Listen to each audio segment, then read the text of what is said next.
Nós lemos no 4º capítulo de Tiago. De onde vêm as guerras e pelejas entre vós? Porventura não vem disto, a saber, dos vossos deleites, que nos vossos membros guerreiam. 2 Cobiçais, e nada tendes. Matais, e sois invejosos, e nada podeis alcançar. Combateis e guerreais, e nada tendes, porque não pedis. 3 Pedis, e não recebeis, porque pedis mal, para o gastardes em vossos deleites. 4 Adúlteros e adúlteras. Não sabeis vós que a amizade do mundo é inimizade contra Deus? Portanto, qualquer que quiser ser amigo do mundo constitui-se inimigo de Deus. 5 Ou cuidais vós que em vão diz a Escritura, o Espírito que em nós habita tem ciúmes? 6 Antes, ele dá maior graça. Portanto diz, Deus resiste aos soberbos, mas dá graça aos humildes. 7 Sujeitai-vos, pois, a Deus, resisti ao diabo, e ele fugirá de vós. 8 Chegai-vos a Deus, e ele se chegará a vós. Alimpai as mãos, pecadores, e, vós de duplo ânimo, purificai os corações. 9 Senti as vossas misérias, e lamentai e chorai. Converta-se o vosso riso em pranto, e o vosso gozo em tristeza. 10 Humilhai-vos perante o Senhor, e ele vos exaltará. 11 Irmãos, não faleis mal uns dos outros. Quem fala mal de um irmão, e julga seu irmão, fala mal da lei, e julga a lei. E, se tu julgas a lei, já não és observador da lei, mas juiz. 12 Há só um legislador que pode salvar e destruir. Tu, porém, quem és, que julgas a outrem? 13 E agora vós, que dizeis, hoje, ou amanhã, iremos a tal cidade, e lá passaremos 1 ano, e contrataremos, e ganharemos. 14 Digo-vos que não sabeis o que acontecerá amanhã. Porque, que é a vossa vida? É um vapor que aparece por um pouco, e depois se desvanece. 15 Em lugar do que devíeis dizer, se o Senhor quiser, e se vivermos, faremos isto ou aquilo. 16 Mas agora vos gloriais em vossas presunções. Toda glória tal como está é maligna. 17 Aquele, pois, que sabe fazer o bem e não o faz, comete pecado. Esta epístola de Tiago é bastante oportuna para nossa época, em que tantos cristãos se têm feito merecedores das repreensões que ele proferiu pelo Espírito. A condição de dissensões entre os cristãos, das disputas carnais que existiam entre eles são porventura incomuns em nossos dias? O apóstolo nos dá o diagnóstico divino deste mal, e o único remédio que pode curá-lo.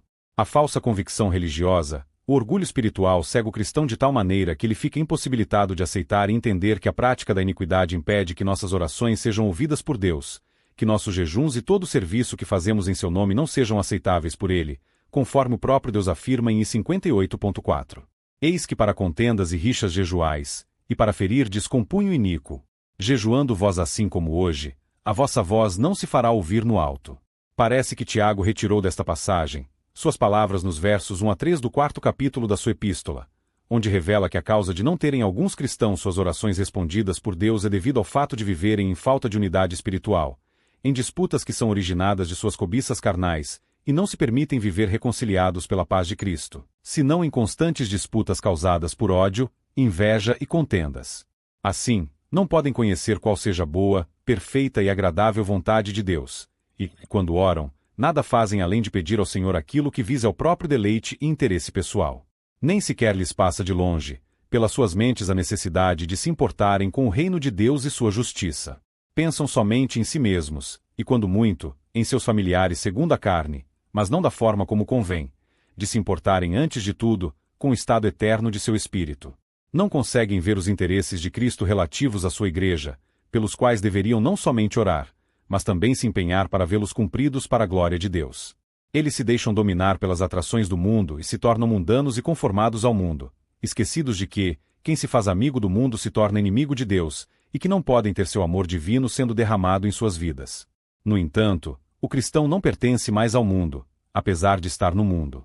Ele não é do mundo, assim como o Senhor não é do mundo. O cristão foi comprado por um alto preço, a saber, pelo sangue de Jesus, para não viver mais para si mesmo, mas para aquele que o resgatou do pecado e da morte.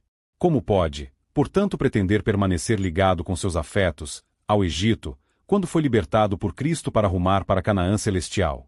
O cristão deve viver como peregrino e forasteiro no mundo, sabendo que sua pátria eterna está no céu, onde Cristo está sentado à direita do Pai. Este viver mundano é segundo a carne, e por isso o Espírito Santo que habita no cristão sempre lutará contra a carne, e esta contra o Espírito.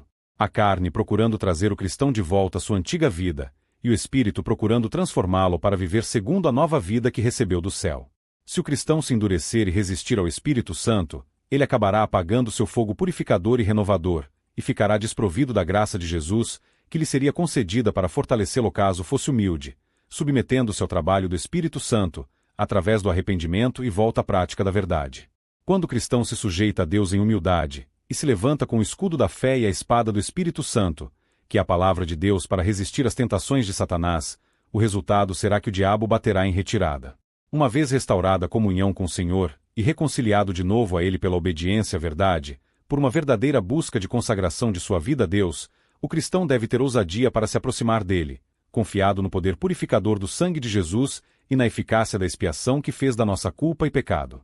Devemos lembrar que, apesar do seu sangue ser sempre a base da nossa aproximação dele, no entanto, estabeleceu condições para que sua graça se manifeste realmente de modo eficaz. Uma destas principais condições é o nosso arrependimento, que inclui a tristeza pelos nossos pecados e pelo modo desordenado como vínhamos caminhando diante dele.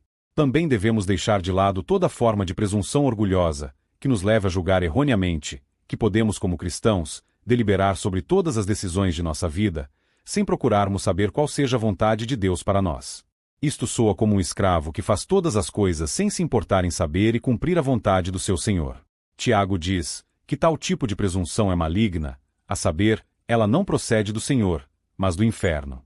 Afinal, Jesus é Senhor e importa ser obedecido e reconhecido em todas as áreas da nossa vida, como Senhor de nosso tempo, vontade, ações e tudo mais. Ele nos ensinará a viver fazendo o bem que é segundo a sua vontade, e se não o fizermos, estamos cometendo pecado.